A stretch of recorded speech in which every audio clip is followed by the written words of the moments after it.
Welcome to Aunt Shannon in the Kitchen. This is my introduction to my newest channel, and I would just like to share what it is that I do in the kitchen that makes the food taste so good, and this way everyone I know can enjoy it.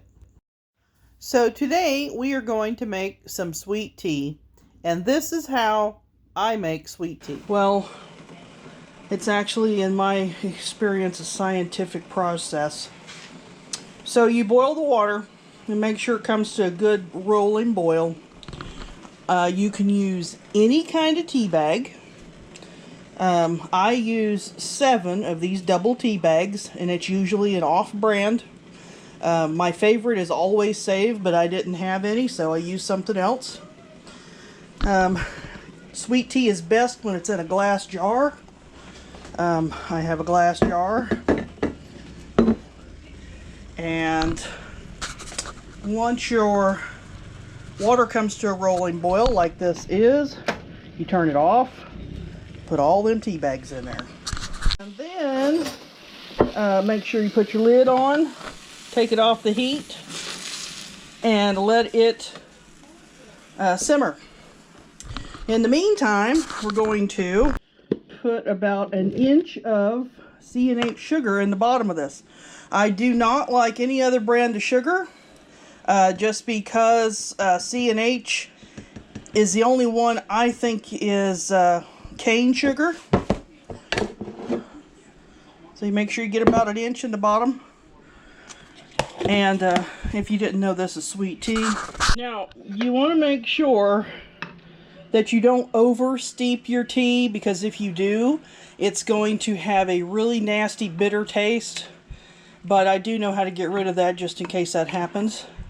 I just let it steep for a couple of minutes, and then I stir it around, and then the next process is trying not to burn myself. Oh, and I always use this one particular wooden spoon is the only spoon that I use to stir my tea up with. I have no idea why. It's just part of the process of me making tea, I guess. Ouch. My mother gave me this little teapot, and I have just used the heck out of it. This next part's a little tricky. Sometimes it'll pour in and sometimes it won't. So you just pour in your tea. Probably steaming up the camera. And don't anybody tell Randy that I made this tea, because he's always trying to get me to make it and I never do it. And it was so hot out while I was watering the livestock this morning that I just want some tea.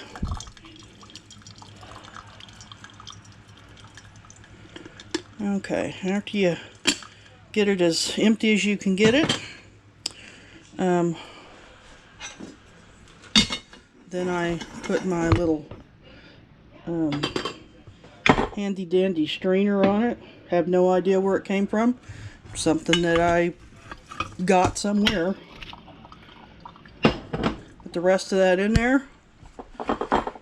This is where you squeeze out what's left.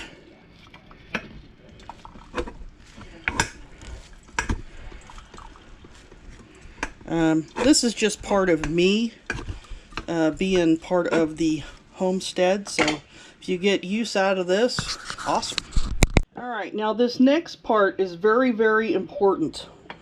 One of the key things about tea is you want to make sure when you're doing sweet tea that you get the sugar dissolved in the bottom really good.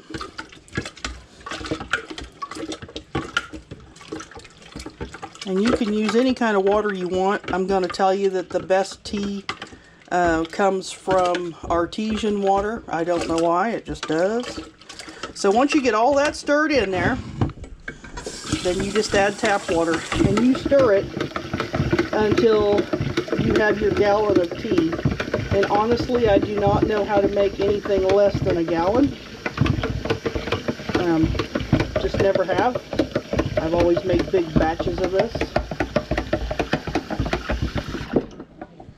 So You just make sure that you stir it really, really, really good.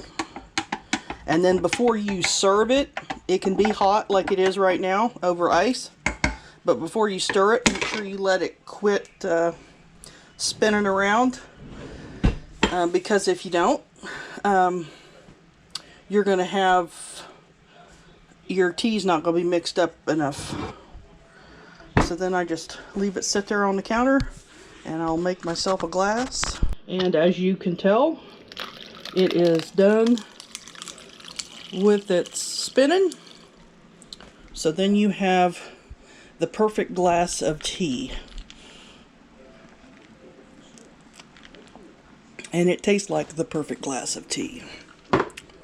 Oh, and if you happen to taste it, I always taste it before I serve it. If you happen to taste it and it has a bitter taste to it, just add just barely a teaspoon of baking soda to it, and that will take away the bitterness.